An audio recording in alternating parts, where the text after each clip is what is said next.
ጸጋን ሰላምን ካብ እግዚአብሔር አቦናን ካብ ጎይታናን መድኃኒናን ኢየሱስ ክርስቶስን ነቶም አብርሖን ቀረባን ኮንኩም ነዚ በዋንጋድ ዋንሳን ቻነል ዝመሓላለፍ መደብ ተካተሉን ዘለኹም ዘበልኩም ኩልኻትኩም ይኹን ብሩኻት ከመይ ቀኒኹም ለያለኹም አነ በመሕረት አምላኽ ሰላም ኣለኹ ኣብዚ ሓለፈ እዋን ክልተ ተኸታተልቲ መደባት ሙሳ ዓብደላ ኣብዚ ሓለፈ ቀንያት ዝተዛረቦ መሰረት ምግባር ኣመሓላሊፈ ነይረ ተቐዳመይቲ ኣብ ሃይማኖታውን መንፈሳውን ንጥፈታት ንዝነጥፉ ቻነላት ፃውዒት ዘቕረብ ኩላ መደብ ክትኮን ከላ እታ ካልአይቲ ድማ ኣብ ማሕበራውን ፖለቲካውን ባህላውን ንጥፈታት ንዝነጥፉ ወነንቲ ቻነላት ዘቕንዐት እያ ነይራ ሎሚ ሳልሰይትን ናይ መወዳእታን ሒዘ መፅአ ዘለኹ ድማ ሙስሊም ኣሕዋትና ብዝምልከት ወይ ናብ ሙስሊም ኣሕዋትና ዝቐንዐት መልእኽቲ እያ ትሕዝቶኣ ድሕሪ ዝሓፀረ ሙዚቃ ክስዕብ እዩ ምሳይ ፅንሑ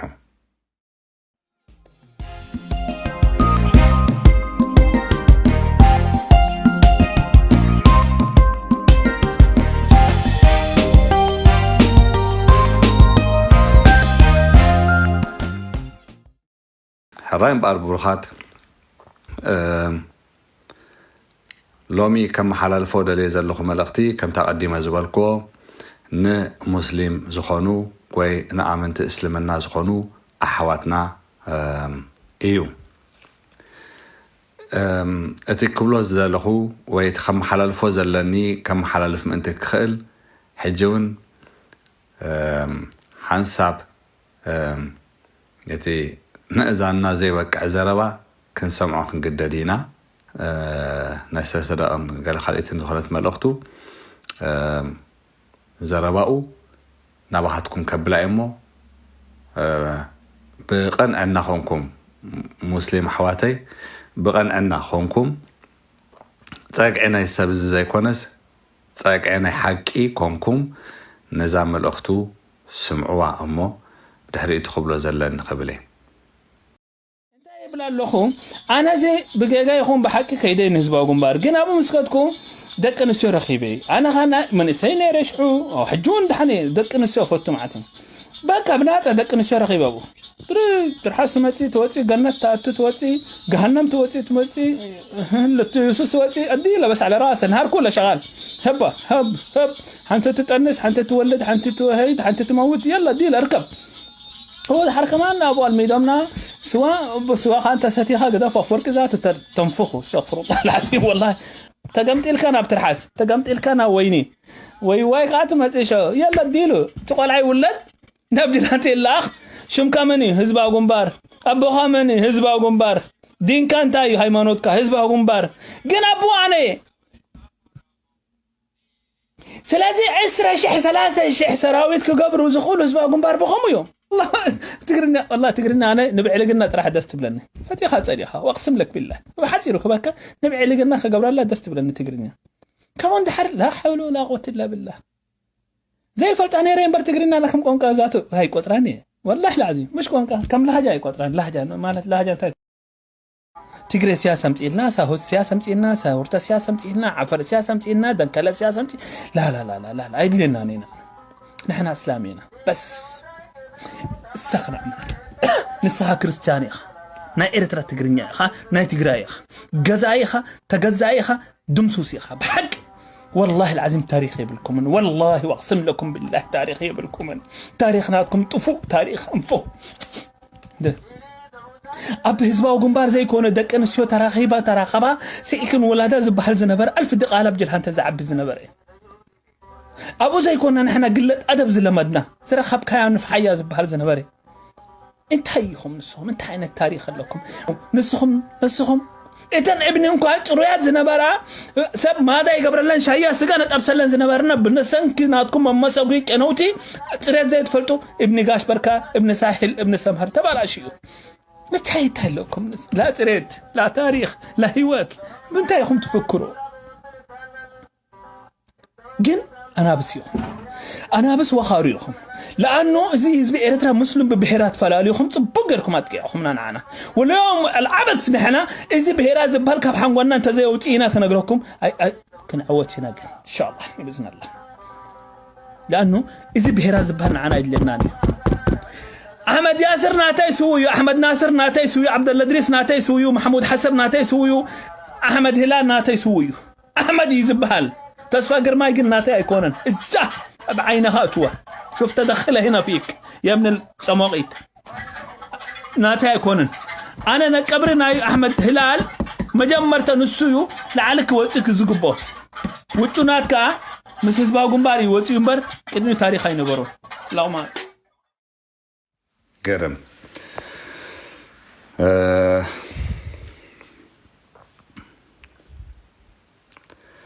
ملختي قنوع مرقز ሃይማኖት እስልምና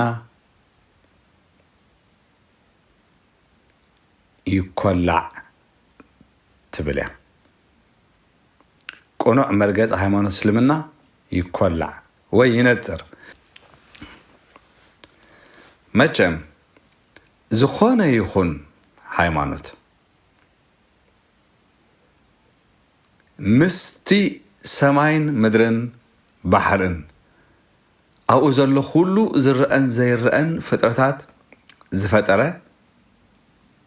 ምትሕሓዝ ዘለዎ ሃይማኖት ብፈጣሪ ከም ዝኣምን ዘረጋግጽ ሃይማኖት እምነት ኣብ ፈጣሪኡ ዝመሰረተ ሃይማኖት ዝኾነ ይኹን ዝምህሮ ትምህርቲ ጥዑይ ትምህርቲ እዩ ኣፍራይን ሓላፍነት ዝስከም ዜጋን ዝሃንጽ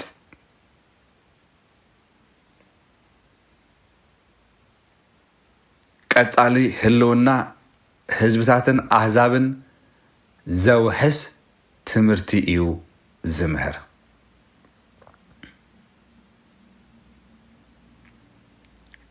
ዝኾነ ይኹን ሃይማኖት ክሳብ ዝኾነ እዋን ጽቡቕ ስነ ሞራል ዝሃንጽ ትምህርቲ ዝምህር ብጽቡቕ ስነ ምግባር ተኸስኪሱ ንኽዓቢ ንመንእሰይ ዘታብዕን ዝምህርን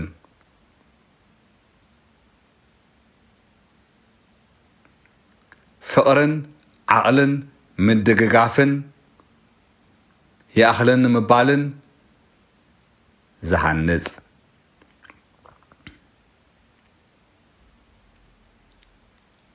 ልዕሊ ኩሉ ብሓላፍነት ዘበለ እሙን ክኸውን ሓላፍነት ዝስምዖ ዘበለ ወለዶ ዝሃንጽ እዩ ዝኾነ ይኹን ሃይማኖት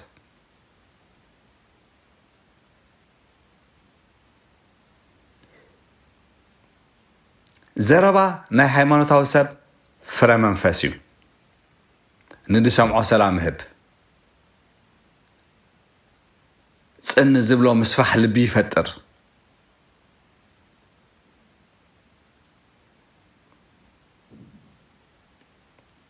ዝኾነ ይኹን ሃይማኖት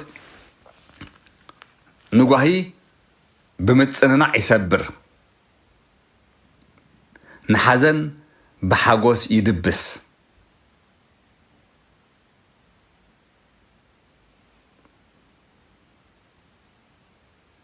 زخون يخون هايمانوت محبراوي كسانت عم الرقاقات رجوع محبراوي حبرتسب عم هنات عبي الجام يتساوت سلامتاي محبراوي من الرقاقات انت الأزهر له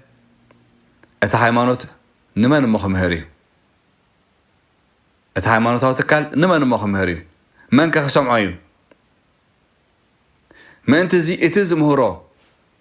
كسلت ما أنتي كسمع ما أنتي كدمع ما أنتي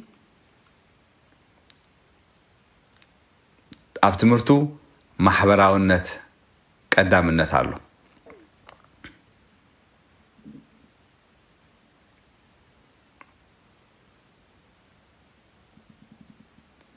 እምነት አፈጣሪ ዝመሰረተ ሃይማኖት ሃው ትካል ዝኾነ ይኹን ንኃጢአት ይኹንን ብዘይገድስ ንኃጢአት ዘበለ ይኹንን ንዓመፅ ዘበለ ይኹንን ፍትሕን ርትዕን ሕላገቱ ይገብር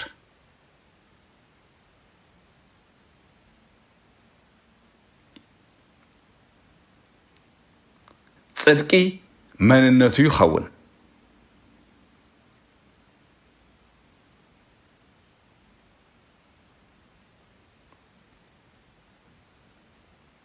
ቅድስናን ፍቅርን እትቀንዲ መለለዩ ይኸውን እዚዩ ሃይማኖት ዝበሃል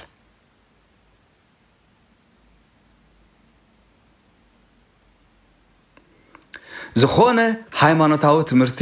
ወይ ዝኾነ ሃይማኖታዊ ትካል ሃይማኖታዊ ትምህርቱ ከስፋሕፍሕ እንከሎ ብፍቅሪ ብምርድዳእ ይነጥፍ ከረዳእካ ይደል እምበር አየገድድን እዩ ምእንቲ ከረዳእካ ድማ ዝኾነ ቆኑዕ ሃይማኖታዊ ትካል ምእንቲ ከረዳእካ ድማ ክርዳእልካ ይመርፅ ክርዳእልካን ክርዳእካን ከይከኣለ ከረዳእካ ስለ ዘይክእል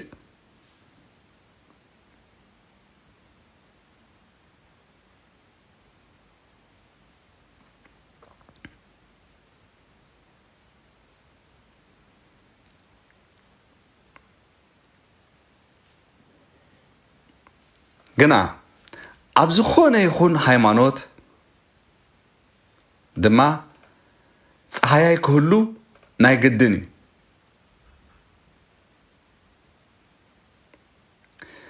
ኣብ እኽሊ ፀሓያይ ኣሎ ናናቱ ፀሓያይ ኣሎ ኣኻል ስርናይ እንተመፂና ክርዳድ ኣለዎ ስገም ተመፂና ሰዓዕ ዝበሃል ነገር ኣሎ ኣብ ዕፉን ክንከይድ ከለና መዘርባዕ ወዲ መዘርባዕ ዝበሃል ነገር ኣሎ ልክዕ ከምኡ ኣብ ዝኾነ ይኹን ሃይማኖት ድማ ነቲ ሃይማኖት ብትኽክል ዘይስልም ነቲ ሃይማኖት ዘየወቅብ መፅረፍ እቲ ሃይማኖት ዝኾነ ኣብ ዝኾነ ይኹን ሃይማኖት ድማ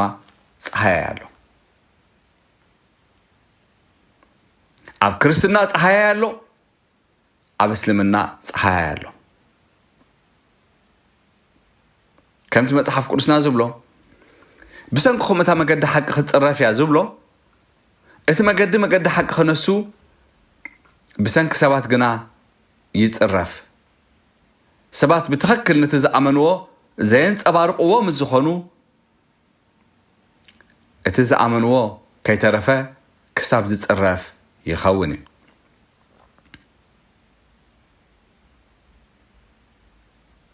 ከምዚ ኣብ ላዕሊ ዝበልክዎ ዝኾነ ይኹን ሃይማኖት ንማሕበራዊ ምርግጋእ ዝምህር ቀጻሊ ህልውና ደቂ ሰባት ዘውሕስ ዘበለ ዝገብር ዝምህር እዩ ሓጢአት ዝኹንን እዩ ዓመፅ ዘበለ ዝፀርግን ዘወግድን እዩ ፍትሕን ርትዕን ዘንግስ እዩ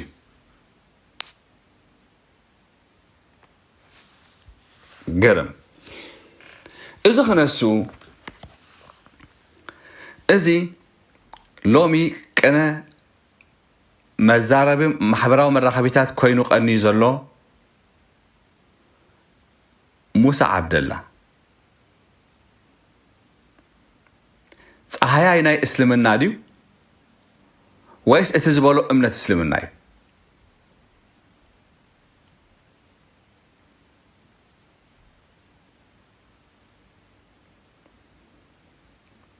كمتي مصحف قدوس اتا مقد حق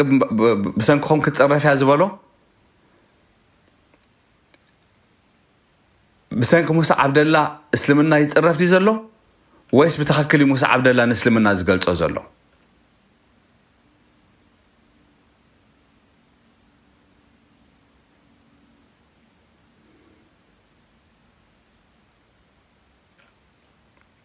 أنا كسب استردعني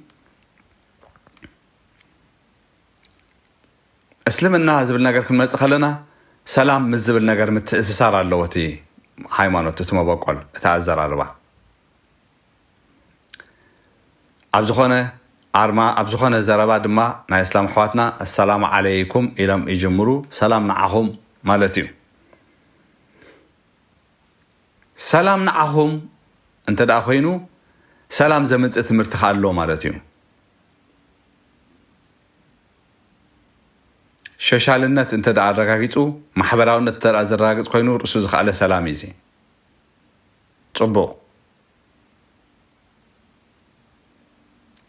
ገና እዚ ሙሳ ዓብደላ ዝተዛረቦ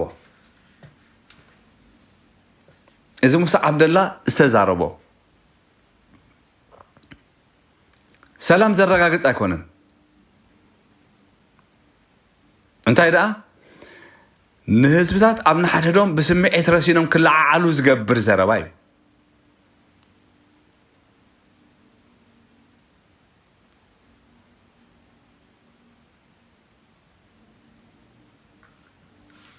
ሙስሊም ኣሕዋትና ሙሴ ኣብ ዘዳግም ምዕራፍ 18 ጥቕሲ 15 ኣምላኽ ከምዚ ከማይ ዝበለ ነቢ ካብ ማእኸል ኣሕዋትካ ከተንስኣልካዩ ኢሉ ዝበሎ ብዛዕባ መሐመድ እዩ ኢልኩም ተኣምኑ ይመስለኒ ስለዚ ብኻልእ ኣዘራርባ መጽሓፍ ቅዱስ ብዛዕባ መሐመድ ይዛረብ እዩ ኢና ንብል ዘለና ማለት እዩ እምበር መጽሓፍ ቅዱስ ንዝሙት ይኹንን እምበር ኣየተባብዕን ንቕትለት ይኹንን እምበር ኣየተባብዕን ንኹሉ በብቋንቁ ተኸባቢሩ ክነብር ይምህር እምበር ምክንያቱ ቋንቋታት ዝፈጠረ ህዝቢ በብናቶም ቋንቋ ክህልው ዝገበረ ኣምላኽ ስለ ዝኾነ ስለዚ በብቋንቁ ተኸባቢሩ ክነብር ይምህር እምበር ንሓደ ቋንቋ ሃይማኖታዊ ብምግባር ነቲ ሓደ ካልእ ቋንቋ ምኹናን ኣይምህርን እዩ እዚ መጽሓፍ ቅዱስ እዩ ስለዚ እዚ ከምዚ ዝበለ ኣብ ላዕሊ ዝጠቐስክዎ ዝተሕዝትኡ መጽሓፍ ቅዱስ ብዛዕባ መሐመድ ይዛረብ እንተ ደኣ እንብል ኮይና ትምህርቲ መሐመድ ብዛዕባ ዝሙት ትምህርቲ መሐመድ ብዛዕባ ቅትለት ክኸውን ትምህርቲ መሐመድ ቋንቋታት ዘናሹ ክኸውን ኣይክእልን እዩ ዝብል ኣተሓሳስባ ኣሎኒ ከምኡ ድዩ ከምዚ ዝብሎ ዘለኹ ድዩ ብሩኻት ኣሕዋተይ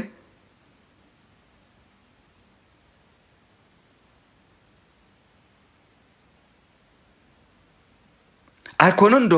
ሃይማኖት ዝኣክል ሃሊካ ብዘይ ሃይማኖት ዘሎ ሰብ እኳ ብምስሊ ኣምላኽ ዝተፈጥረ ስለ ዝኾነ መጽሓፍ ቅዱስ ወይ ቁርኣን ዘይብሉ ሰብ እውን እኳ ብሕልንኡ ተመሪሑ ክኸይድ ከሎ ንሓጢኣት ይኹንን እዩ ንሓጢኣትን ዓመፅን ይኹንን ፍትሕን ርትዕን ይደሊ ንፍትሕን ርትዕን ድማ ብዝኣመነሉ መትከል ይቃለስ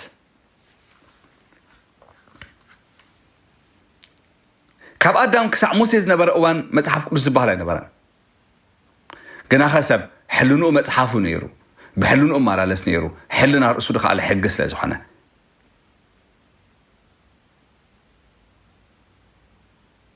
እዚ እምበኣር ክንደይ ደኣ ግዳ ሃይማኖት ዝበሃል መጽሓፍ ዝበሃል ምስ መፀ እቲ ሕልና ኣዝዩ ዘይጸንዕን ዘይኩላዕን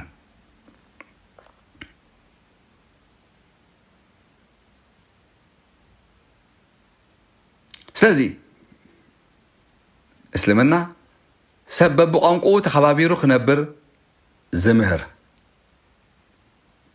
ሓጢኣትን ዝሙትን ቅትለትን ዝበሃል ነገራት ዝኹንን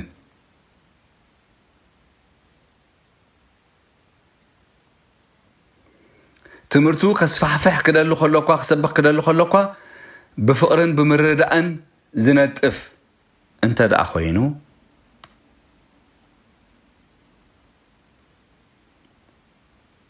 ኣብ ልዕሊ እዚ ሰብ እዚ ሕጊ ቁርኣን ዝፈቕዶ ስጉምቲ ክውሰድ ይግባእ እዩ ከም ተቐዲመ ዝበልክዎ ኣብ ሃይማኖት ክርስትና ንኣብነት ፀሓያ ኣሎ ስለ ዝኾነ ኣብ ዝሓለፈ እዋን ሕብረት ወንጌላውያን ኣብ ቤተ ክርስቲያናት ኢትዮጵያ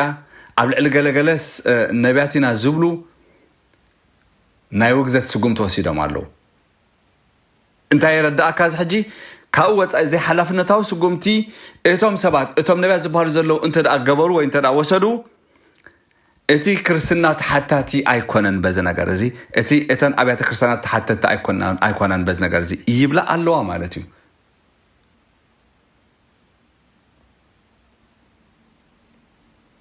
ከምዚ ዝበለ ስጉምቲ ከዓ እምበኣር ኣባኻትኩም ኣብ እስላም ኣሕዋትና ክውሰድ ይግብኦ እዩ ብከምዚ ኢኹም ቁኑዕ መርገፂ ናይ እስልምና ክትኩልዕዎ እትኽእሉ እወ እስልምና ሓጢኣት ኣይፈቅድንዩ ዝሙት ኣይፈቅድንዩ እወ እስልምና እዚ ሙሳ ዓብደላ ዝብሎ ዘሎ ርእሱ ወኪሉ እምበር ናይ እስላም ዘረባ ኣይኮነን ናይ እስላም ቁርኣናዊ ጥቕስታት ኣይኮነን ዝብል ትብሉ እንተ ደኣ ኮንኩም السبب زي بحق قرآنكم كوجازي قبوي وي أردئهم أقنعهم يقريتها حتى تكبروا يقريتها على الخلي بقى يقرأ نزبالة يقرأ بلا اللي نزبالة ملو يقريتها مقبار ازيو نعم لخنا تمرتي ويدما ኣይፋለይን ኣነ እሱየ ድብል ኣለኹ ተደኣ ዝብል ኮይኑ ከዓ ኣብ ማሕበራዊ ሜድያታት ቀሪብኩም እዚ ዝግበር ዘሎ እዚ ኩሶ ዝብሎ ዘሎ ንርእሱ ወኪሉ እምበር ንሃይማኖት እስልምና ወኪሉ ከም ዘይኮነ በዝን ፅሑፍ ኣረጋጊፅና ኣሎና በዚ ፅሑፍ ነግረኩም ኣሎና ደጊም እሰብ እዚ እስላም ኣይኮነን ኢልኩም ኣነፅርዎ ከምኡ ምስ ዝኸውን ጥራይ እዩ موسى عبد الله نيرس وكيلو يزارب الله خبالت قال بزحات محبرة مراقبتات كسمع كله موسى عبد الله نيرس وكيلو بر نهيمان سلمنا وكيل يكون عند زارب زلوا تبهيل له إذا كم خون خلندي أنا كم عندي تصبح جن كم مخان زجهاد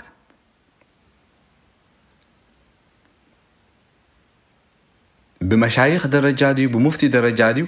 عبل السبزز جبأ سجوم تمزوسات رايو حجاو قرآن زفقدو سجوم تمزوسات رايو وي عردي إخا ختملسو تقدمنت زد الله نسيو أبزخون يكون حيمانوت عردي إخا بتخاله عردي إخا ختملسو بتهكل عردي إخا ختملسو بوليتيكا بزي بالله وي دما عبيكا إذا سبزي مجدي إسلامنا زاد الرفنبر أسلامي يكونن نحنا